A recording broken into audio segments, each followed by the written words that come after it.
The chamber was enormous beyond human comprehension. A sphere of crystalline walls that seemed to stretch into infinity, dotted with platforms where representatives of 1,000 species floated, perched, or stood according to their biological needs. Ambassador Elena Vasquez stood on the petitioner's platform, a small disk of silver metal that hovered in the exact center of the chamber. Equidistant from all the assembled powers of the galaxy, she had practiced this moment for 3 years. Her words would either open the door to humanity's future among the stars or close it forever. Honored counselors, she began, her voice amplified by technology she didn't fully understand, reaching every corner of the massive space. Humanity comes before you today not as supplicants, but as colleagues ready to contribute to the galactic community. A ripple of movement passed through the chamber. What Elena had learned to recognize as the alien equivalent of amused interest, she continued. Undeterred, for 3 centuries, we have maintained our probationary status, accepting the terms offered to us when we first achieved faster-than-light travel, she said, pulling up holographic displays that showed Earth's contributions to galactic society. In that time, humanity has provided resources, genetic diversity for medical research, and cultural exchanges that have enriched dozens of species on the largest platform. Senior Counselor Dexarn of the Versithian Empire shifted his massive bulk. The Versithians were an ancient race, their civilization spanning 50,000 years. And Dexarn had sat on the council for the last 2,000 of those years. His body resembled a cross between a bear and a lizard, covered in iridescent scales that caught the light. Ambassador Vasquez, his voice rumbled like distant thunder, translated instantly into her earpiece. Humanity's contributions are indeed noted and appreciated. The way he said appreciated carried the tone of a parent praising a child's crayon. Drawing Elena felt her jaw tighten but kept her expression neutral. However, Dexarn continued, the path to Tier 2 status requires more than enthusiasm and goodwill. Laughter rippled through the chamber. 1,000 different sounds of amusement from 1,000 different species. The Crinothi. Delegates chittered in their high-pitched harmonics. The Solminaries' bioluminescent bodies pulsed with colors that Elena's briefing materials had taught. Her men mirth. Even the normally stoic Vex delegates seemed to vibrate with what passed for humor among their kind. Your species has existed in space for merely 300 years, a Crinothi representative spoke up, her translator rendering her clicks into precise, academic-sounding words. The youngest species currently holding Tier 2 status had been spacefaring for 12,000 years before receiving that honor. We understand the timeline may seem accelerated, Elena replied, maintaining her composure. Even as her heart sank, she had known this would be difficult. But the casual dismissiveness stung more than she had anticipated. But humanity has demonstrated rapid advancement and adaptation. Rapid indeed, Dexarn said. And Elena could swear she heard condescension dripping from every syllable. Too rapid, some might say. He gestured with one massive claw, and new holograms appeared throughout the chamber. The council has reviewed your petition extensively, Ambassador. The hologram showed human colonies, trade routes, cultural centers. We acknowledge that your species has potential, Dexarn said. Great potential, even. He paused, letting the word hang in the air. But potential is not achievement.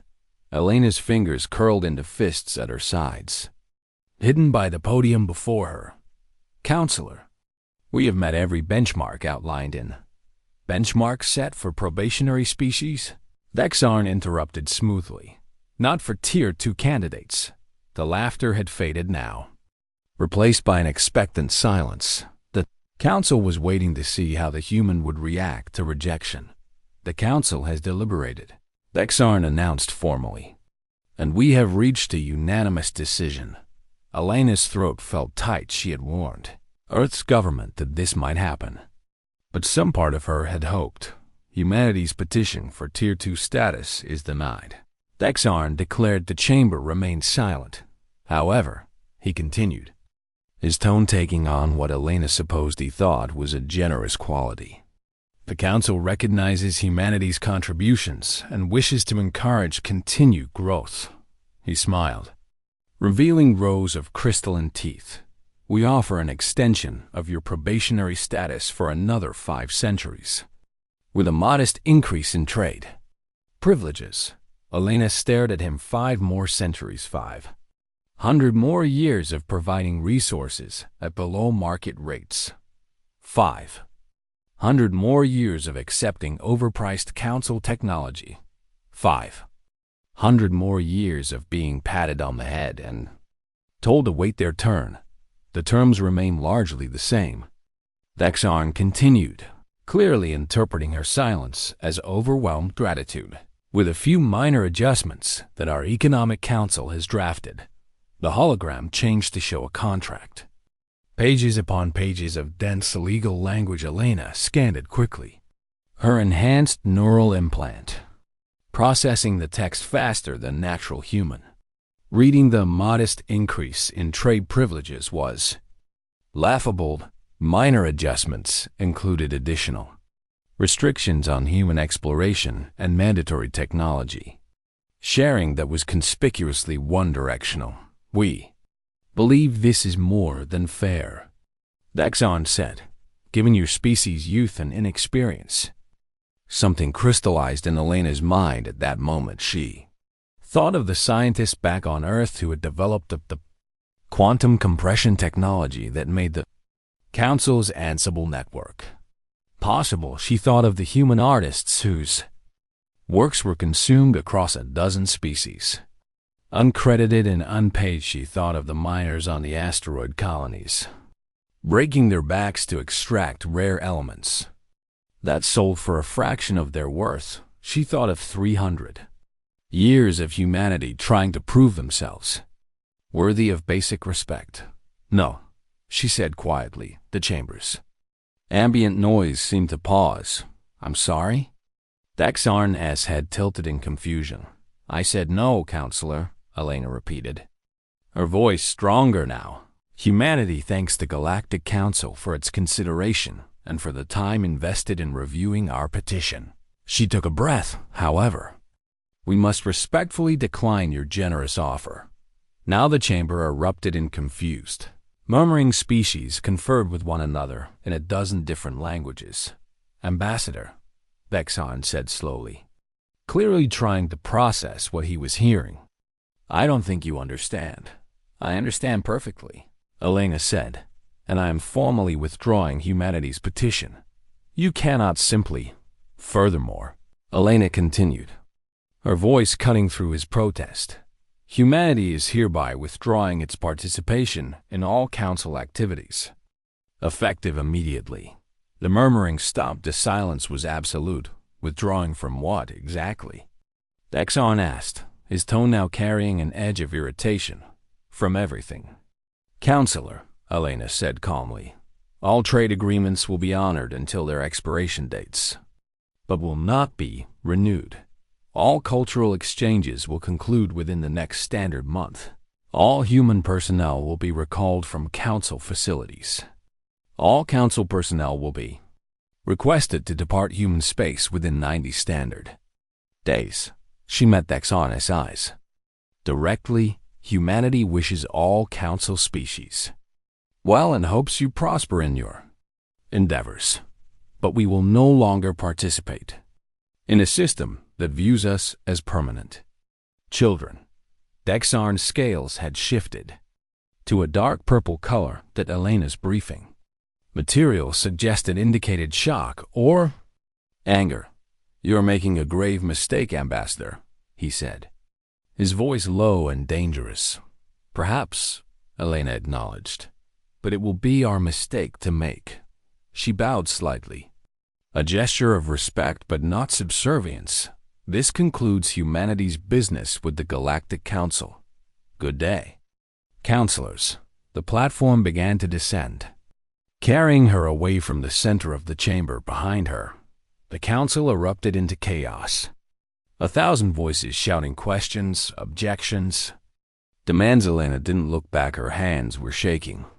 But her steps were steady, she had just gambled the future of her entire species on a single moment of defiant pride. History would judge whether she had been brave or foolish, but as she walked away from the laughter and condescension of the Galactic Council, Elena Vasquez felt something she hadn't experienced in years of careful diplomacy. She felt free. Trade Minister Calix had built his fortune on a simple principle: find what people wanted and sell it to them. For the last 140 years, what people wanted was human culture. The six-limbed arthropoid sat in his orbital office above the planet Mercantis Prime, watching his empire crumble in real time across a dozen holographic displays. 3 months ago, the humans had stopped answering. It had started.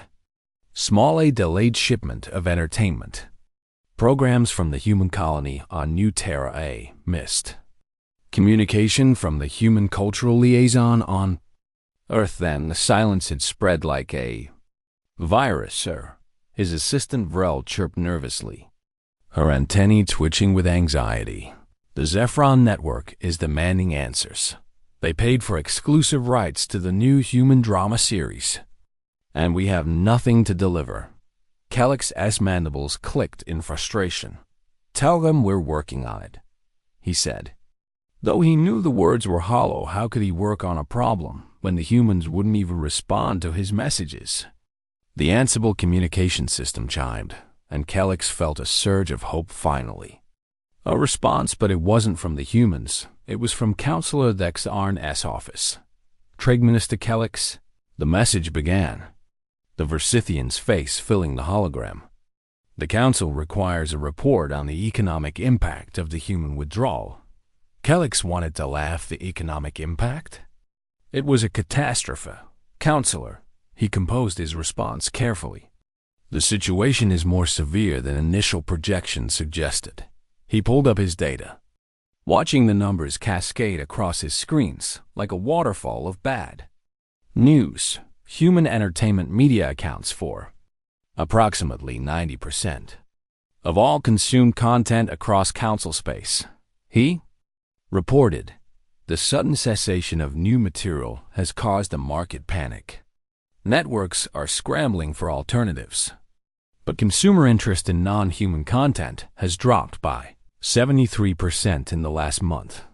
That wasn't even the worst of it. Calix continued reading from his reports, his voice growing more strained with each statistic. Human-designed consumer goods represent 40% of the galactic market. Their absence has created shortages in 17 different sectors.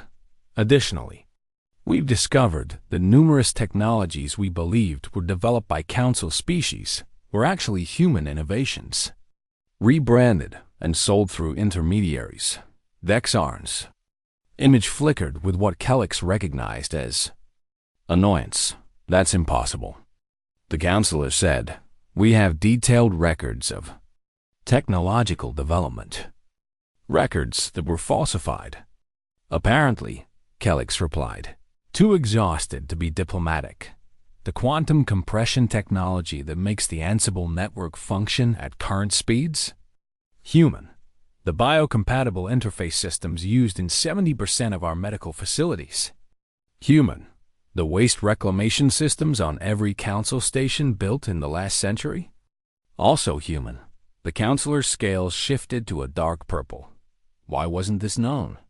Because the humans never advertised it, Calix said. They sold their innovations quietly, through shell companies and intermediaries, undercutting their own market value to build relationships. He laughed bitterly. We thought we were getting bargains. We were being subsidized across council space. The reality of the situation was becoming impossible to ignore on the pleasure planet of Rixthar. Entertainment venues that had shown nothing but human films and concerts for decades now played ancient recordings to smaller and smaller crowds on the industrial world of Korth. Factories ground to a halt when the subtle but crucial human-designed logistics software stopped receiving updates and began to fail on the medical station orbiting Ceph Prime. Doctors struggled to treat patients as their biocompatible interfaces technology they'd used for so long they'd forgotten it wasn't native to their own species began to degrade without human maintenance. The Ansible network itself, the vast communication web that connected the entire council, started experiencing lag times. Messages that once arrived instantly now took minutes. Then hours investigation revealed that human quantum compression nodes scattered throughout the network were going offline one by one. The humans weren't sabotaging them. They were simply removing their own equipment from council infrastructure. Captain Sarks of the merchant vessel Profit Stream was one of the first to reach a human station after the withdrawal. He had a cargo hold full of luxury goods from 6 different worlds, all destined for the human colony on Kepler Station. It had been a profitable route for 15 years. The station appeared normal as he approached. Lights on, defenses active, ships moving in orderly patterns through designated approach vectors. But when he hailed them for docking clearance, the response was not what he expected. Merchant vessel Profit Stream. This is Kepler Station. A calm human voice replied. We are currently not accepting visitors or conducting trade with council-registered vessels. Please alter course and depart to a safe distance. Sorix's translator rendered his confusion as a series of clicking sounds. Kepler Station. I don't understand, he said. I have goods contracted for delivery. All existing contracts will be honored. Captain, the voice replied. However, your contract expired last month. It was not renewed. Not renewed? Sorix felt his profit margins evaporating. Why wasn't I informed? Notice was sent to your registered address 45 days ago. Per standard protocol, the voice remained polite but inflexible. If you did not receive it, we recommend checking with your communications provider. But I've been trading here for 15 years. And we've appreciated your business, Captain. The human said, we wish you well in your future endeavors. Kepler Station out.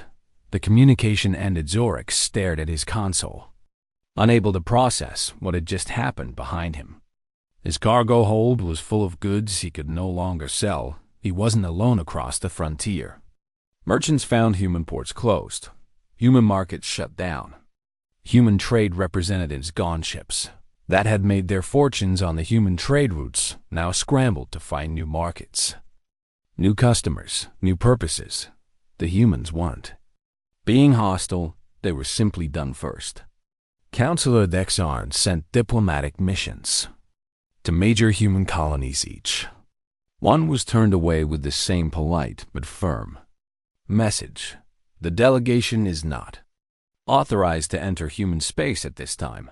We appreciate the Council's interest but must decline the visit. Humanity wishes the Council well on Earth itself. The Council's embassy sat empty. The human government had given Council personnel 60 days to depart. They'd done so in 30. Sensing the shifting mood, the building now stood as a monument to failed diplomacy, its halls echoing with absent. Sekelix watched his business collapse. Over the course of 6 months, contracts canceled, revenue streams dried up, partners who had relied on human content scrambling to survive. He had diversified. Of course, a successful businessman always did, but human culture had been the foundation of his empire. And without that foundation, everything else crumbled. Sir, Rel said one day, her voice hesitant, I've been analyzing the data. What data? Kelix asked, barely looking up from yet another crisis report. All of it, she said. Trade patterns, cultural exchanges, technology transfers. Everything humanity contributed to the Council over the last 3 centuries. She brought up a visualization that made Kellick's S respiratory spiracles contract in shock. It was a network diagram showing the connections between humanity and the rest of Council space, except it wasn't just connections, it was dependencies, hundreds of them, thousands in every sector, every industry, every aspect of daily life across Council space. There were human contributions, small things, mostly incremental improvements, subtle innovations, the kind of things no one noticed until they were gone. They were holding us up. Vrel whispered. We thought we were doing them a favor by letting them participate, but they were holding the whole structure together. Kellick stared at the visualization, watching the web of dependencies pulse and glow. How did we not see this? He asked. Because they never asked us to look. Vrel replied. They just quietly made themselves indispensable while we laughed at their youth. In the council chamber on Concordia Prime, emergency sessions became routine. Species representatives demanded action. The economic disruption was causing political instability. Some colonies were threatening to break away from their homeworlds. Over access to human goods, Thexern stood before the assembly, his scales a muted gray that suggested exhaustion. The humans will come back, he declared, though his voice lacked conviction. They need us as much as we need them. But in the silence that followed, in the empty spaces where human voices and human ideas and human energy had once filled the gaps, everyone present knew the truth. The humans didn't need them at all. It was the Council that needed humanity, and now they were gone. Admiral Sorth had commanded exploratory fleets for the Versithian Empire for 300 years. And in all that time, he had never disobeyed a direct order. Until today, Admiral, his second-in-command, hissed, her scales rippling with concern. The Council was explicit. We are to observe only, no contact, no confrontation. Sorth's eyes remained fixed on the viewscreen, where a human colony ship had just jumped into a system the Council had marked as forbidden territory. The Council's authority ends at the border of their own space, he replied. These systems are unclaimed. Exactly. His second countered. Which means we have no jurisdiction here either. Then we'll observe from a closer distance. Sorth decided, follow that ship. Stay at maximum sensor range. The human vessel was heading toward the fourth planet, a world the Council had surveyed 2 centuries ago and deemed unsuitable for colonization. Too many predators. Too unstable tectonically, too resource-poor to be worth the investment. Yet here were the humans, apparently deciding for themselves. Earth's fleet followed at a discreet distance as the human ship entered orbit over the next week. More human vessels arrived, construction ships, cargo haulers, science vessels. Then something unexpected happened. Other ships began arriving. 2 ships that weren't human. Identification? Sorth demanded. His sensor officer worked frantically. Configuration matches the Talvik Collective, she reported. But that's impossible. There, on the other side of the galaxy, how would humans even know about them? The Talvak were an aquatic species the Council had attempted to recruit 50 years ago. The negotiations had failed. The Talvak had refused to accept probationary status, and the Council had written them off as too proud and too distant to be worth pursuing. Yet, here they were, in human space, or rather, in space that was neither human nor Council. More ships arrived over the following days. The Shintar, a silicon-based species from a high-radiation star system, the Mirathi, gentle herbivores whose world the Council had exploited for agricultural products before abandoning when cheaper sources were found. The Korthex, warriors whose militaristic culture the Council had deemed dangerous and barbaric. Species after species that the Council had rejected, ignored, exploited, or forgotten, all of them converging on this single system, all of them meeting with the Humansurth, watched as a massive station began taking shape in orbit, not a human design. And not any council architecture he recognized it was a hybrid, incorporating elements from a dozen different species, all working together. This is unprecedented. His science officer breathed. They're building something together. A colony? Sorth wondered. No, his officer replied. Studying the sensor data. A hub? A meeting place. Look at the docking configurations. They're designed to accommodate at least 20 different ship types. Sorth felt something cold settling in his stomach. There, building their own council. The realization was staggering. For 2 years since the withdrawal, the council had assumed humanity was nursing its wounds in isolation instead. They'd been reaching out to every species the council had pushed aside, building something new, something the council wasn't part of. Sir, his communications officer interrupted. We're being hailed by the humans? No, sir, she said, looking confused by the station. They're asking us to identify ourselves and state our purpose. Sorth straightened his uniform. Open a channel. The view screen shifted to show a human woman in a buffed-in land captain's uniform. She looked young by human standards. Perhaps 30 standard years. Her expression was neutral, but not hostile. This is Captain Amara Chun of New Haven Station, she said. You've been observing us for 6 days. Admiral Sorth, we'd appreciate knowing your intentions. Sorth blinked in surprise. You know who I am? We've been tracking your fleet since you entered the system. Chun replied, our sensors are quite good. As for identification, there are only so many Versithian admirals with your ship configuration. She smiled slightly. Process of elimination. Sorth recovered his composure. Captain Chun, I am here on behalf of the Galactic Council to assess this unauthorized colony. Unauthorized by whom?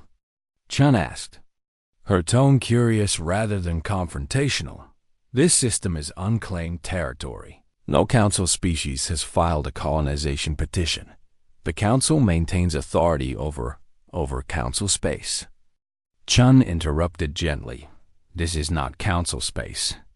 Admiral, it never has been. It never will be. Sorth felt his scales flush with irritation. The council's jurisdiction extends to all civilized space. Then I suppose we're uncivilized. Chun replied cheerfully. We'll try to cope with the disappointment. Behind her, Sorth could see the interior of the station species moving together, working side by side. Talvek in an environment suit conversed with a Shinta crystalline. Being Marathi tended what looked like a hydroponic garden, while Korth X warriors helped with structural assembly. It was chaos. It was beautiful. It shouldn't be possible, Captain Chun. Sorth tried a different approach. The Council has rules about first contact with developing species. These protocols exist for good reasons. I'm sure they do. Chun agreed, and we're happy for the Council to follow those rules in Council space. Here, we have different rules, such as mutual respect, Chun said simply, equality of participation, no probationary periods, no tiers, no hierarchy of worthiness. If a species wants to join us, and they're willing to treat others as equals, they're welcome. That's anarchy, Sorth protested. That's freedom, Chun corrected, and it's working remarkably well. A new voice joined the communication. The image split to show a Talvek, a translator rendering her aquatic sounds into words. Admiral Sorth, she said. I am Speaker Ntiashasa of the Talvek Collective. I remember when your council came to us with offers of membership. Do you recall what those offers entailed? Sorth shifted uncomfortably. Probationary status. Pending evaluation. 500 years of probation. And as I said, during which we would be required to share our technology, our resources, our culture, in exchange for the privilege of one day, perhaps, being considered worthy of a voice in our own affairs. Another image appeared, a Korth X warrior. Her forearms crossed. You called my people barbaric. She growled, said our military traditions were incompatible with civilized society, yet you were happy to hire Korth ex-mercenaries when it suited you, paying us a fraction of what you'd pay your own soldiers. More faces appeared, the Shintarth Mirathith, Quelth, Severine species after species, all with similar stories, all rejected or exploited by the Council, all finding welcome here. You see, Admiral, Chun said softly, the Council likes to think it represents civilized space. But civilization isn't about how old you are or how long you've been traveling the stars. It's about how you treat others. And by that measure, we found better friends among the so-called uncivilized species than we ever did in the Council chambers. Sorth felt the weight of centuries pressing down on him. He thought about the casual dismissal humanity had received, the laughter in the Council chamber, the assumption that youth meant ignorance and inexperience meant worthlessness. Captain Chun, he said slowly, the Council would be willing to reconsider humanity's petition. I'm certain that with proper negotiations, Admiral, Chun interrupted, and now her voice was firm. We're not interested. We tried negotiating with the Council. We spent 300 years being the model probationary species, following every rule, meeting every benchmark, contributing more than we took. And when we asked for basic recognition, the Council laughed. She leaned forward, so we left, and we found something better. But, Admiral Sorth, a new voice spoke. This one was unfamiliar. Translated from a series of harmonic tones a species Sorth didn't recognize appeared on screen. I am Coordinator Vesherim of the Alindri Union.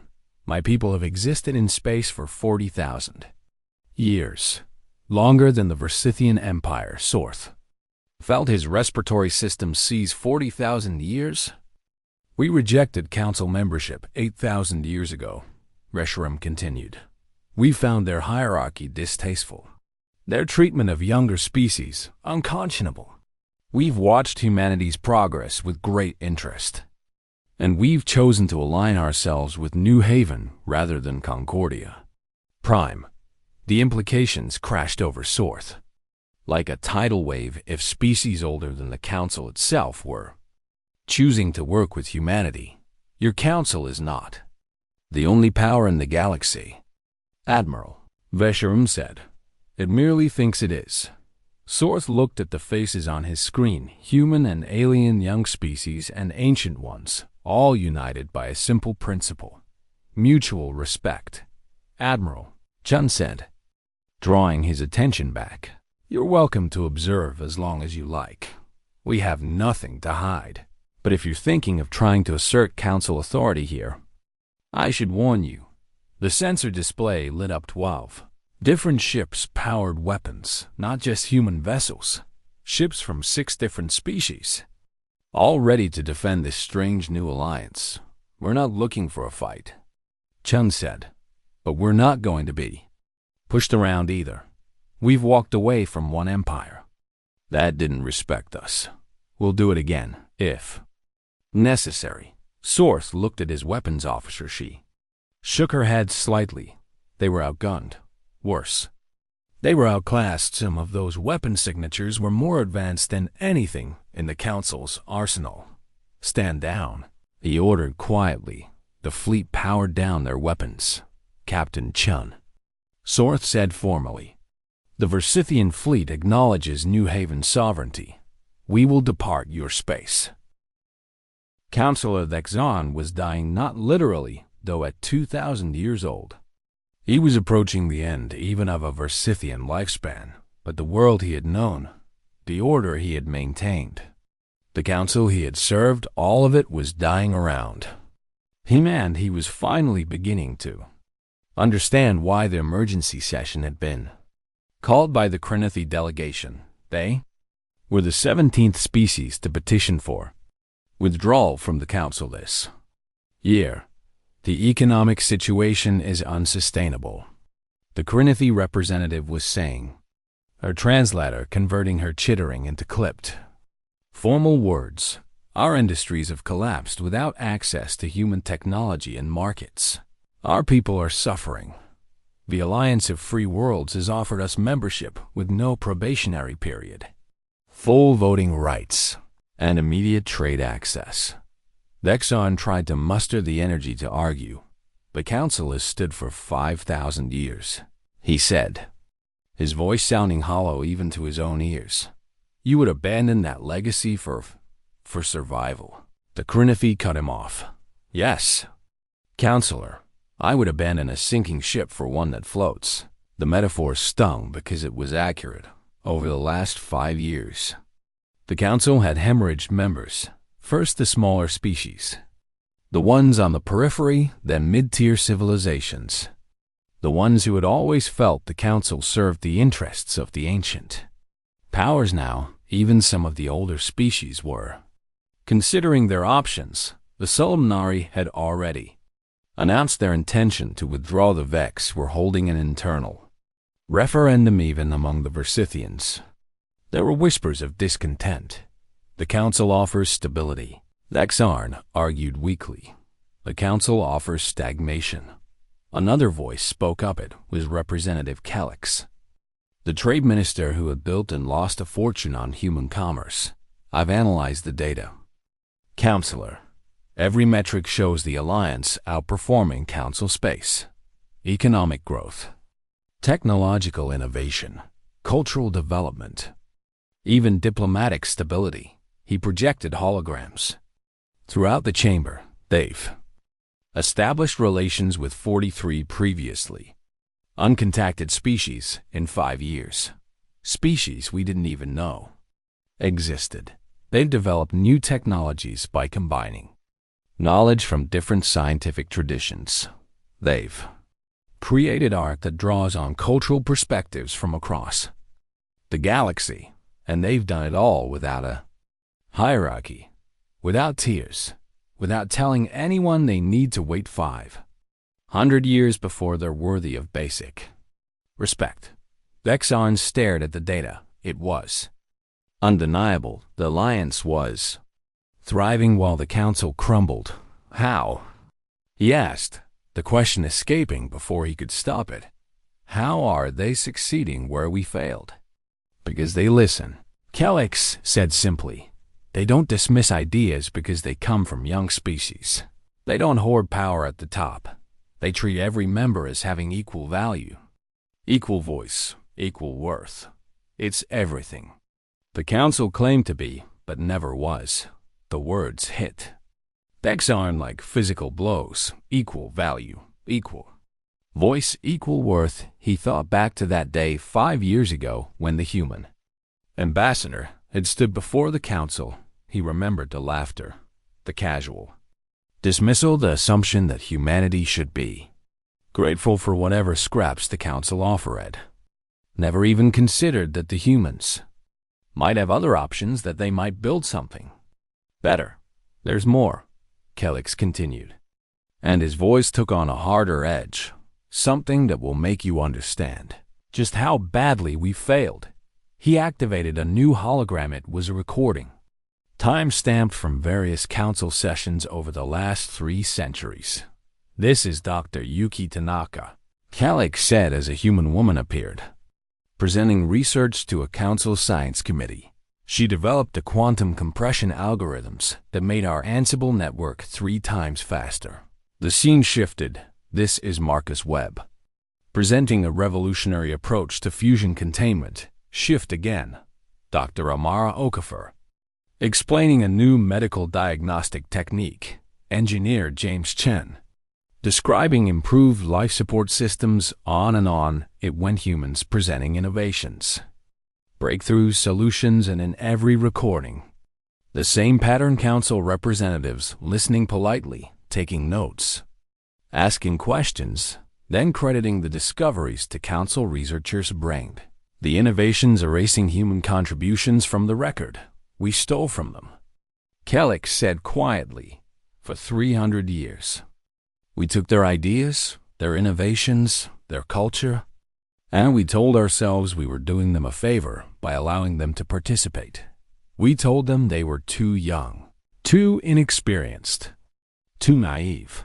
While we built our civilization on their uncredited work. The chamber was silent. Thexan felt something crack inside his chest. Where did you get these recordings? He asked. They were leaked to the Galactic networks 3 days ago. Kelix replied. By whom? Does it matter? Kelix asked. The damage is done. Every species in Council space has seen these recordings. They know what we did. They know what we are.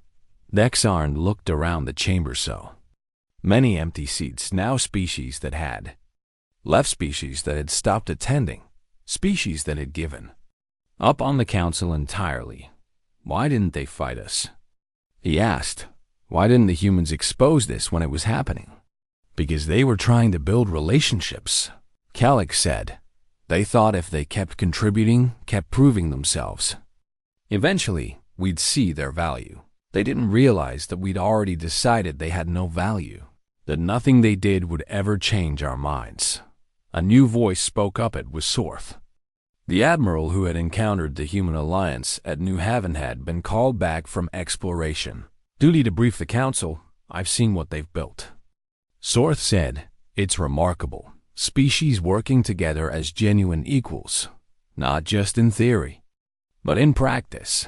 A Talvex scientist collaborating with a human engineer, a Korthex warrior training alongside Mirathi peacekeepers, an Alindri coordinator who's 40,000 years old listening to suggestions from a species that achieved space travel last year.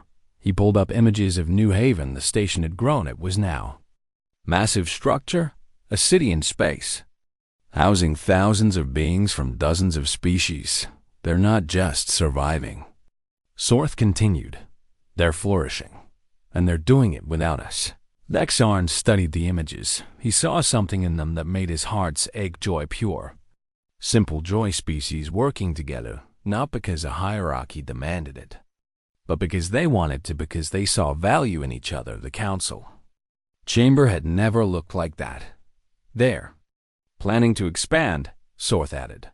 I've received intelligence that they're sending colony ships to 12 new systems, all of them beyond council space, all of them welcomed by local species we never knew existed. The alliance will likely double in size within 10 years.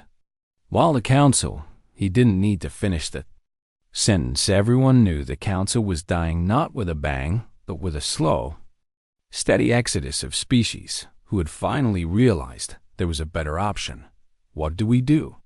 Someone asked. The question hung in the air. Thexarn looked at the faces around him. So few now, so many gone. We could reach out, he said slowly. Offer humanity a place on the council. Full membership. No probationary period. We could apologize for. They won't come back, Kelix interrupted. Why would they? We laughed at them. We stole from them. We dismissed them for 300 years. And they've built something better without us. Something that actually lives up to the ideals the council only pretended to hold. Dexarn knew he was right.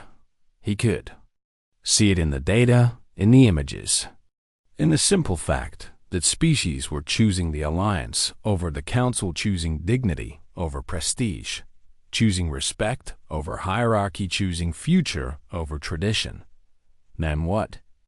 Dexarn asked, what do we do? The chamber was silent for a long moment. Finally, the Krinithi representative spoke. We learn, she said, or we die. Those are our only options. She stood, her exoskeleton gleaming under the chamber lights. The Krinithi collective formally withdraws from the Galactic Council. Effective immediately. We have applied for membership in the Alliance of Free Worlds. We have been accepted. She looked at Dexarn. I'm sorry, Counselor. I know you believed in this institution, but belief is not enough. Not when reality has proven us wrong. She left. Others followed within an hour. 5 more species had announced their withdrawal. While Thex sat alone in the chamber that had once held 1,000 species. Now perhaps 100 remained. The ancient powers, too proud to admit failure, the dependent species, too afraid to change, the isolated ones. Too distant to care, the council still existed, but it was a shell, monument to an idea that had failed Thex and thought. About the human ambassador Elena Vasquez wondered where she was now, whether she knew that her single act of defiance had toppled an empire, whether she understood the magnitude of what she'd done. Suspected she did. Humans, he was learning, were far more perceptive than the council had ever given them credit for. In his private office later, Vexarn pulled up the recordings again. He watched himself, 5 years younger, addressing the council chamber denying humanity's petition offering them probationary status with such condescension, laughing along with the rest as if the humans were children asking to sit at the adults' table. He watched Elena Vasquez's face as she listened, the moment when something changed in her eyes, the decision forming the withdrawal announced, and he finally understood she hadn't walked away in anguish, walked away in clarity. She had seen what the council really was. 10 years after the withdrawal, Earth had changed, not physically, though new orbital structures gleamed in the sky, and the moon now hosted 3 major cities. The change was deeper. Fundamental. Earth had stopped looking up at the stars and asking permission. It had simply reached out and grasped them. Elena Vasquez stood in her office in Geneva, looking out at the lake. She was older now, her hair streaked with gray, lines around her eyes that hadn't been there a decade ago. But those eyes were still sharp, still clear, still utterly certain of the choice she'd made. Madame Secretary General, her assistant said from the doorway, the Versithian delegation has arrived. Elena turned from the window. Already? Their ship achieved orbit 20 minutes ago, he replied. They requested an immediate audience. Said it was urgent. Elena smiled slightly. Everything was always urgent with the council. Send them in, and please have refreshments prepared. This is likely to take a while. The delegation was small, just 3 individuals, led by a young Versithian female whose scales bore the deep blue of youthful idealism, not Dexarn.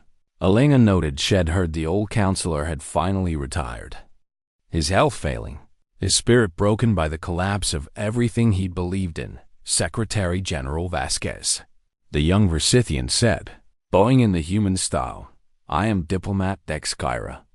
Thank you for seeing us. Elena gestured to the seats. Please, can I offer you anything? Water, perhaps? Thank you. No, Dexkyra said, settling into the chair designed to accommodate Versithian physiology. We don't wish to take much of your time. I have time. Elena said simply. She did, in fact, have 17 meetings scheduled for the day, but she could sense this was important. How can I help you? Dexkyra reached into her diplomatic pouch and withdrew a data crystal. I carry a message from the Galactic Council, she said. A formal communication, approved by unanimous vote of the remaining member species. Elena took the crystal, noting the official seals. The council has 93 members now, I believe. 87. Dexkyra corrected quietly. As of last week, Elena didn't comment. The council's decline was well documented. Seas continued leaving, drawn to the alliance's promise of equality and mutual respect. Would you like me to read this now? Elena asked. If you would, Dexkyra said. I'm authorized to discuss its contents. Elena activated the crystal. A hologram appeared, showing the council chambers. So many empty seats. The remaining representatives stood as one. A formal gesture of respect. Then, in a voice that trembled with something Elena thought might be humility, the senior counselor began to speak. It was an apology, a real one, not the diplomatic non-apology she'd expected. They acknowledged the theft of human innovations, the systematic crediting of human discoveries to council species, the condescension, the exploitation, the laughter. They took responsibility without equivocation. And then they made their offer: full council membership for humanity. Probationary period. immediate voting rights, a permanent seat among the senior counselors, access to all council technologies, resources and territories, and, most significantly, constitutional reforms. The council would abolish the tier system. All species would have equal voting rights. The probationary period would be eliminated. A new charter, built on principles of equality and mutual respect, everything the council should have been from the beginning. Elena watched the entire message in silence when it ended. She sat back in a chair.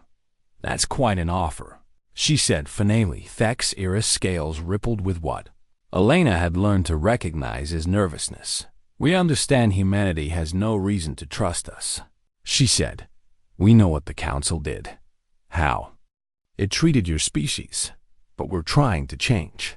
Trying to become what we always claimed to be." Elena studied the young diplomat. She saw sincerity, their real desire for change.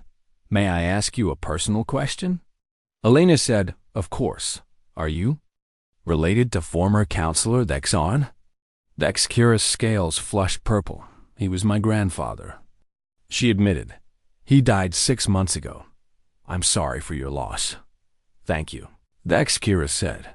He spent his final years trying to reform the council, trying to undo the damage he felt responsible for.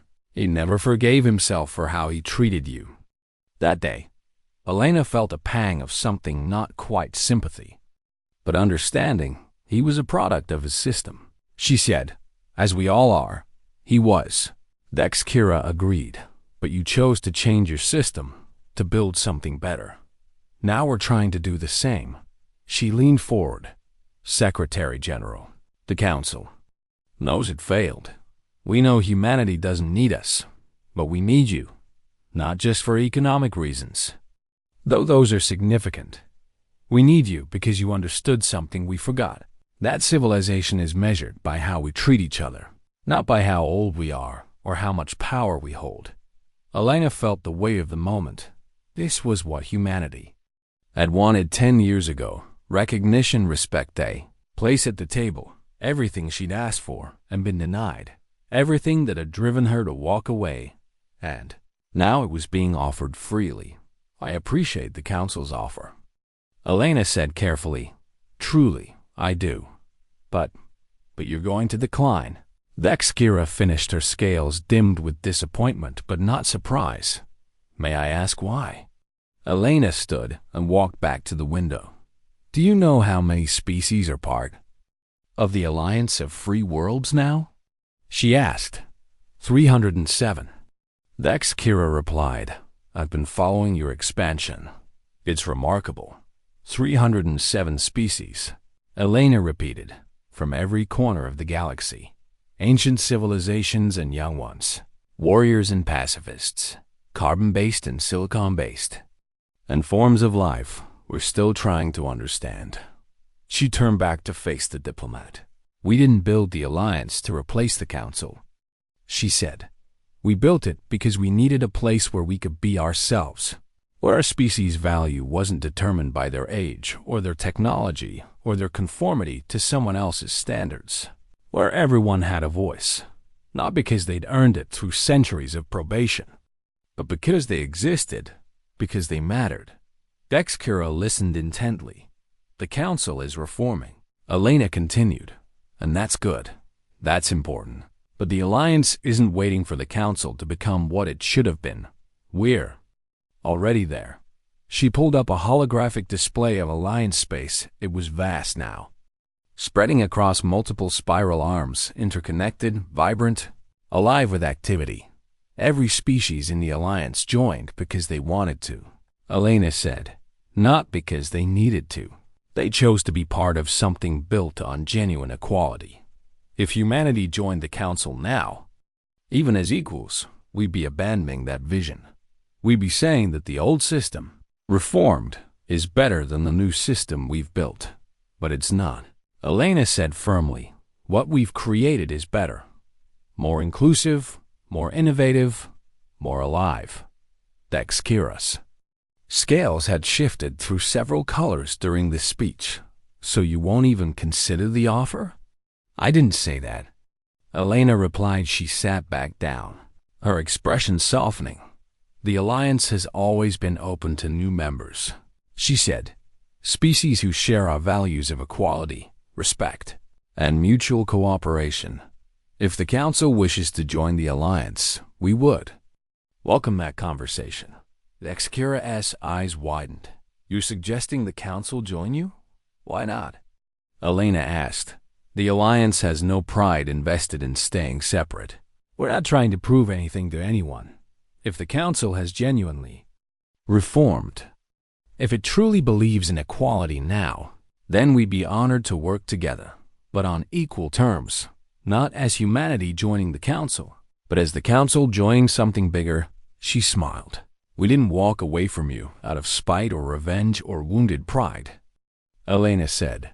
"We walked away because we needed to build our own foundation, because we couldn't be ourselves while asking for your permission. The Council taught us an invaluable lesson that day you laughed at us." Dexkira flinched. "But Elena continued gently, you taught us that we didn't need your validation to have value, that we could build something better by being true to ourselves. That dignity and self-determination mattered more than acceptance into an institution that didn't respect us.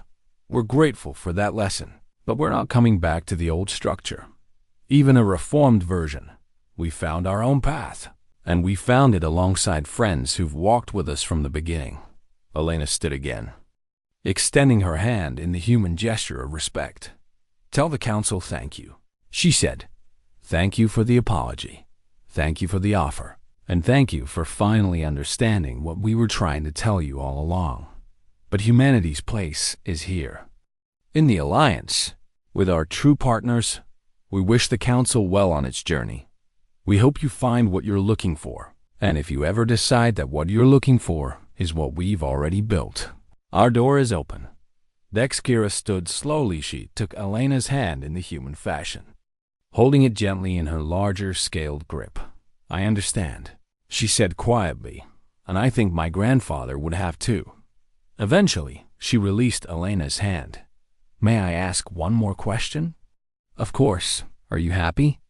Dexkira asked, "with the choice you made? Walking away from everything?" Elena thought about it. She thought about the 10 years since that moment in the Council chamber, the uncertainty, the struggle, the moments when she'd wondered if she'd made a terrible mistake. But she also thought about New Haven, about the alien,